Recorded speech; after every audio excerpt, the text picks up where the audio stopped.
kind of final lighting and those different small details, you telling also what is the context, like in which moment do we see the character, right? So it's a theater. It's basically that. It's a play, and you present him on a stage, and you by giving the details, by putting those details, you show in exactly what moment we see the character.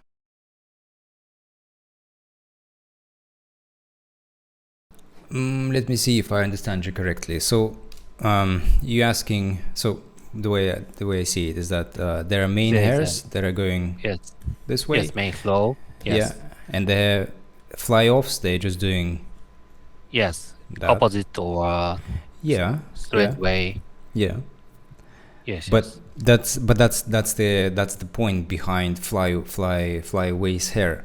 It's that they are the kind of hairs that are, they kind of broke free, let's put it this way. They are anarchists. They don't conform to the main hairdo. So you can definitely make them go a little bit wilder than what you have in here. So you can definitely have them go do something like that. That's kind of the point of those type of hairs, is that especially on this kind of hairdo. I mean, look, if we are, this is our direction. If we are making a character that is, let's say, wearing a tuxedo and they are being presented in some imperial palace or something like that, right? Doesn't matter. Maybe just some banquet. Making flyaway's hairs is going to be contradicting the nature of not even the nature of the character, but the nature of the context, right? You want, in that case, the character to have as clean hair as possible, being, nicely put back, and everything is aligned and everything is clean, etc. Because exactly of the context, because he's being presented in some, again, banquet and high class, whatever. So he wants to look as good as he can be. In this kind of context, what we are looking at is a maybe ex-military guy who is beaten up, he's a little bit sweaty, he's holding a gun, right? So even though his hair, main hair is kind of similar, right? It's still kind of being put back, but because the context is different, because he's not being presented in some sense before a high class or something like that, his hair is messed up. He just probably does it with hair, right? Or, with a hand, kind of goes and does this, just smudges the hair back, and that's it. And if you don't use a comb, if you use your just hands, it means that it's going to be a bit chaotic, right? It's not going to be as pristine. So it's art direction. In that sense, what you can do is basically decide what you want this character to be, right? So if you want it to be looking more beaten up, so something that we think we saw it in one of the reference, for example, he is beaten up, right? His hairdo is all over the place, so it's holding some the main thing, the main hair, they're still somewhere there. We can see them in the back, right? They're still doing the same thing. But because he's beaten up and we can see all of that, his hairs, they're falling down because they are no longer standing in this place. And this is all of those detail is to sell the context, right? It's to make sure that the viewer connects not to the character himself, but the character within a given context. And so you need to decide what kind of context you are working with, what kind of context you want this character to be presented in. So I would say the thing that you're doing at the moment is close to being this one, for example.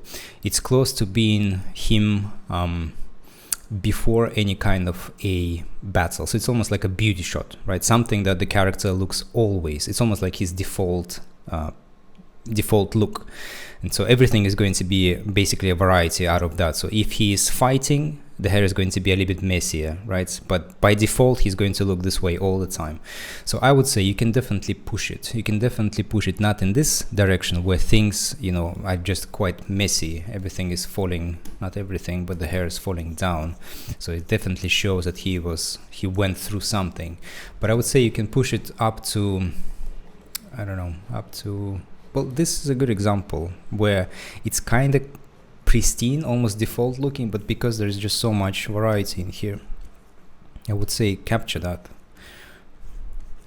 And there are definitely more flyaway's hairs than what you have at the moment. But this is Again, this is just art direction. There is nothing about kind of specific reference, because look, this is there is still some flyaways, I guess, but they are more or less following the hair structure, because he is being he's in the middle of being his makeup put on him, right? So everything here is kind of pristine looking.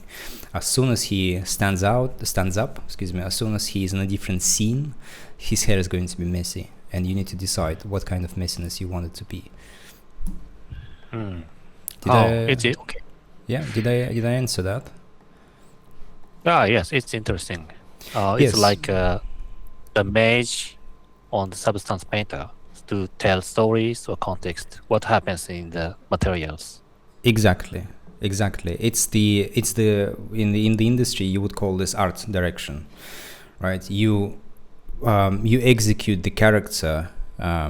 If you don't even think about what the context is going to be, you kind of execute the character, and then once you get to a deeper stage, that's when your art direction comes in. You decide not only who this character is, because even putting some scars like those ones, right? Putting some wrinkles, maybe putting some eye bags, it's giving story behind the character, and that is art direction. You basically show who the character is, and when you present him in a kind of final lighting and those different small details, you telling also what is the context, like in which moment do we see the character, right? So it's a theater. It's basically that. It's a play, and you present him on a stage. And you, by giving the details, by putting those details, you show in exactly what moment we see the character, right?